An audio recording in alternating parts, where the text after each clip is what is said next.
Jiang का दिल धड़क उठा। वह तुरंत लैब भागा। शुक्र है, हाल में कई मामले थे, ली शेंघाओ का मामला तुरंत नहीं निपटना था।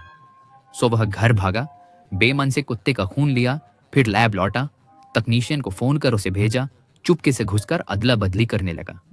दूसरी ओर आबियाओ ने सुना कि पोस्टमार्टम रिपोर्ट तैयार नहीं थी। बूढ़े जियांग को मामले की जानकारी नहीं थी।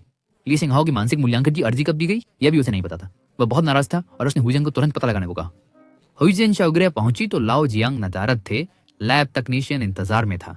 वे बात न कर सके। लाओ जियांग लौट आए। काम हो चुका था। उनके स्तर के पुलिस को पूछने का हक न था, सो कुछ न कहा। सुना है कि हुईजन पोस्टमार्टम रिपोर्ट लेने आई थी। बूढ़े जियांग को टालने का कोई तरीका सोचना पड़ा। उसने कहा कि दिन में वह ली शेंघाओ से मिलने गया था। उस आदमी के पैर ठीक नहीं थे, वह अकेले अपराध नहीं कर सकता था और लाश इतनी खुली जगह पर रखी थी और उसने इतनी आसानी से गुनाह कबूल कर लिया। यह सब एक जायज जैसा लग रहा था, इसलिए पोस्टमार्टम रिपोर्ट पर भी पूरी तरह भरोसा नहीं किया जा सकता। उसे फिर से क्या जांच करनी होगी। हुईजन को भेजने के बाद बूढ़ा जियांग तुरंत पुलिस स्टेशन भागा ली शेंघाओ से अपनी बेटी के जीवित होने की पुष्टि करने के लिए। लेकिन कौन जानता था कि ली शेंघाओ भी एक अभिनेता था। उसने फोन लगाने के बाद अभिनय करना शुरू कर दिया। जब बूढ़े जियांग ने फोन छीना तो उसे सुनाई दिया कि आपके द्वारा डायल किया गया नंबर मौजूद नहीं है। इससे वह इतना गुस्सा हुआ कि उसने मुड़कर एक मुक्का मारा और फिर जमकर पिटाई की। जब वह ली शेंघाओ का गला घोंटने ही वाला था तभी फोन बज उठा। फोन उठाने पर बूढ़े जियांग को राहत मिली।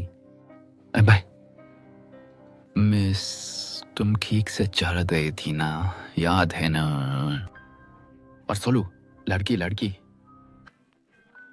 बेटी के जिंदा होने की पुष्टि होते ही बूढ़ा जियांग शांत हुआ और ली शेंघाओ से पूछा कि सिर पर हमला करने वाला औजार कहाँ है।